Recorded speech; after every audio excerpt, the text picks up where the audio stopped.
After today's shocking growth figures, we can now call it. The Albanese government's big socialist dreams are over. It's crashed. All the big plans they had to make us richer and greener, total disaster, everywhere you look. Even the Treasurer today had to admit, historically speaking, has delivered an economy with pathetic growth. Today's national accounts confirm that growth in the Australian economy continues to be positive, but it's weak. Growth at just 0.3% in the quarter and 0.8% through the year is below historical averages, and it's below market expectations as well. But it's much worse than that.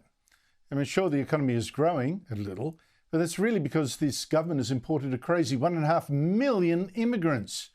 But divide the economic pie among the extra mouths and you will find that for the last 21 months, Australians have got poorer per person. You take disposable income.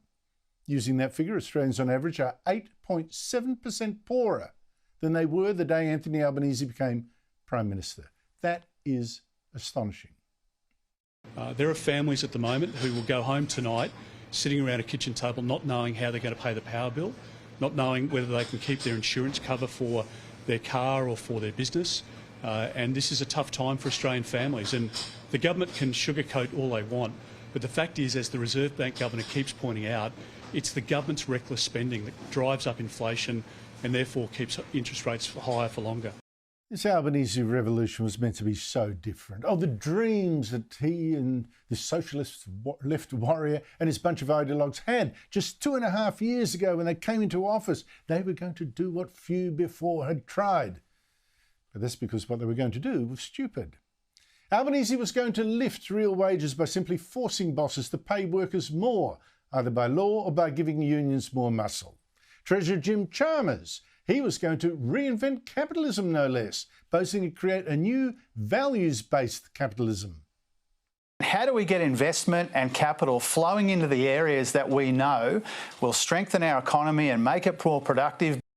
But Chalmers' new capitalism actually turned out to be old socialism. He just blew more billions of what he now calls investments, especially green energy. And speaking of that, Energy Minister Chris Bowen. He was going to get rid of coal and power our economy with wind and solar power instead. And it was even going to cut your bills. Reducing power prices by $275 by 2030. We stand by the modelling that we released pre-election, which informed that statement, $275 by 2025. We stand by that. And then Immigration Minister Andrew Giles, he was going to throw open our doors to the biggest invasion of immigrants yet seen, and we'd be so glad of it. And it stuns me that this insane agenda was ever taken seriously. It's like trusting a plumber to do open heart surgery. In fact, yeah, very much so. We entrusted our 21st century economy to a Prime Minister, a Treasurer and an Energy Minister whose private sector experience together amounted to 8 weeks at a McDonald's and a short stint after school at a bank. And now look, wreckage everywhere. Albanese making businesses pay higher wages without workers working smarter just meant our productivity is now down the toilet. Bowen's global warming crusade helped ramp electricity prices so high that 130,000 Australians are now on energy hardship repayment plans. New South Wales residents were even told last week, switch off your appliances on this warm day because solar power is fading. If you can not run your pool filter, not run your dishwasher, not run your washing machine this afternoon. Meanwhile, Andrew Giles's mass immigration, that caused a terrible housing shortage. But it is Jim Chalmers who today looks beclowned. His huge spending has added to the inflation that's making us poorer. It's also set us up for what Chalmers has admitted will be 10 straight years from now of budget deficits. Now, yes, the Australian Bureau of Statistics today did say the spending spree is a large reason why this economy still grew, just in the last quarter, and by just 0.8% for the year. This government pump priming. But we have to pay that money back. And what a distortion that government spending by Chalmers and the states has created. I mean, just look at where most of the extra jobs created in the past year have been, as I showed you last night, in healthcare, administration and support services, public administration and education. These are all areas where jobs are particularly created by government spending money that must be created by people somewhere else.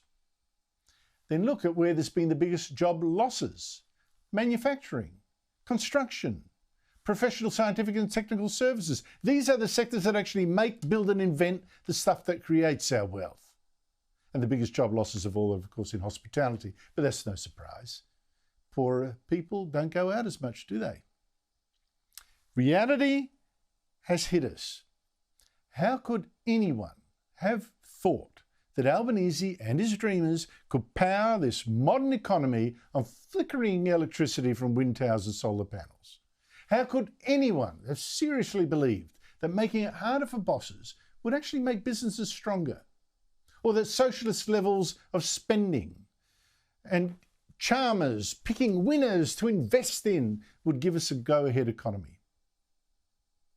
I know the government's boasting, it's issued a bucket of bandages to us to try to stem the bleeding, like the rebates it's handing out as compensation for the huge rises in electricity prices. But you see through that. That's just money taken from one pocket to put in another, and all while we're on a sinking ship.